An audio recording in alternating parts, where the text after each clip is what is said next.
She sits and watches me. I watch back. Her rose eyes look right at me, though I can see that I am not truly seen, not the focus of her gaze. She stares at the wall, at the candle, and at the shadows it casts. A shadow that creeps up the cloud wall of her home and dances with the fire. In the darkness of the night, the candle is the only light she can see.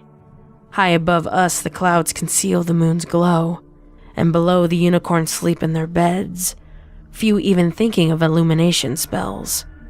There is only her, the candle, and me.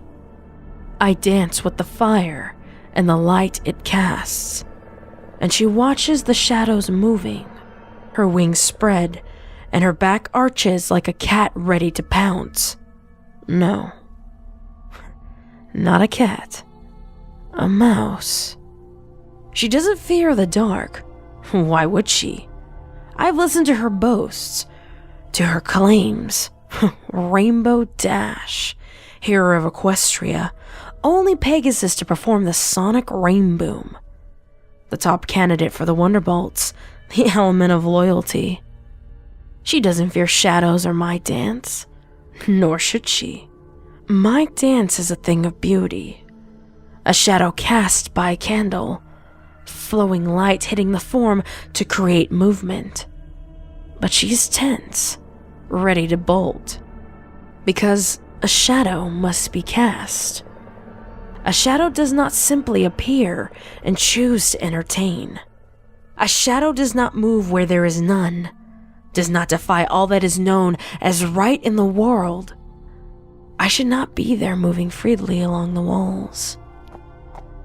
In the darkness, she suddenly moves, slow, calculated movements that allow her to stay away from me as she retrieves another candle. She lights it. I feel the light upon me, another shadow cast, another dancing figure. She dives at me and lands face first in the clouds. I don't stop. I don't miss a step as she rises and starts to swing at where I stand in the room, at where my shadow ends. She hits empty air, and I begin to laugh at her silliness. It's a lighthearted laugh, a childish laugh, a laugh a filly makes when she sees a cloud throwing pies or watches a bully slip on a banana peel. I laugh, and she tenses up again. For a moment, I wonder if she can hear the music, the soft, steady drum beat, that steady thumping that drives me to move. Despite the flames controlling my form, I keep to that steady beat. As I giggle and dance, the beat picks up its pace, and she starts to back away, starts to creep away from the shadows, still staring at me. Her eyes are wide, bloodshot and unblinking, trying to understand. But I keep moving, and the energy begins to grow within my unseen form. My shadow begins to change. The blurred edges become crisp. My form becomes more whole. The pounding beat picks up as she returns to her bed and pulls the covers over her head and stops looking at me. It doesn't matter.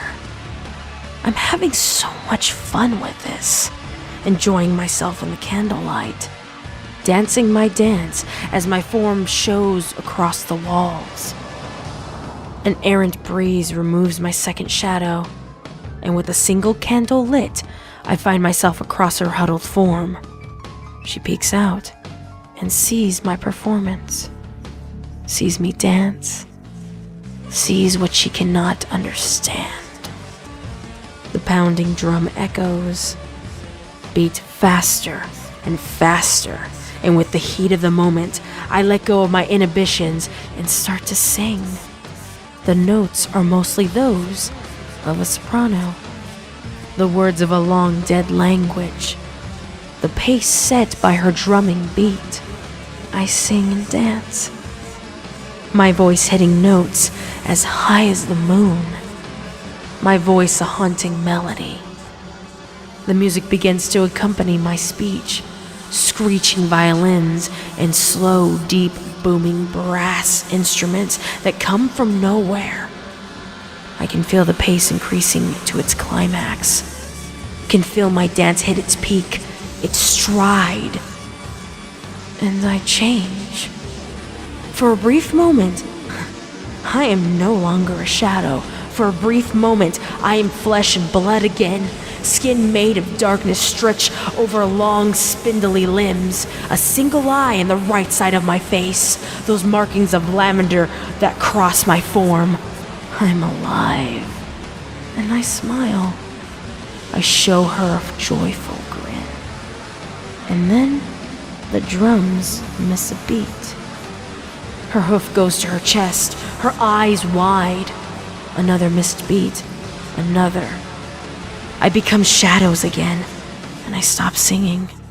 The music stops, and I stare at her in silence as the beats become sporadic, unpredictable. She cries out in pain and suffering, and her cries hurt me. And then it all stops. She clutches her chest one final time before collapsing onto the floor, eyes wide. I stare at her form as the door opens and her friends charge in, afraid of the screams that had echoed the night air. One sets to work shocking her, pumping her chest, trying to start the drums once more. I cry, tears slipping down a face that does not exist. Silent sobs unheard because there is no mouth from which to moan. And then I hear it. A thumping, pounding beat. A drum. A hearty, powerful drum beat. I look around, listen for the noise, and I find it. She's strong. An earth pony with a golden coat and an orange mane. In an instant, I cross the candlelit floor and hide myself in the shadows. She doesn't notice. She won't. Not until I reappear. Dash continues to cough and sputter as life returns to her, and my heart aches just a bit less at the sight. She stares at the candle, ignoring her friends as they ask her what happened, why she had fallen. She goes to the candle and blows it out. A beam of moonlight is cast through the window, and I can't help myself. And I reappear. The drums beat faster for just a moment, and I bow before the ponies. The drums skip a beat, and I vanish. My concert is over for the night.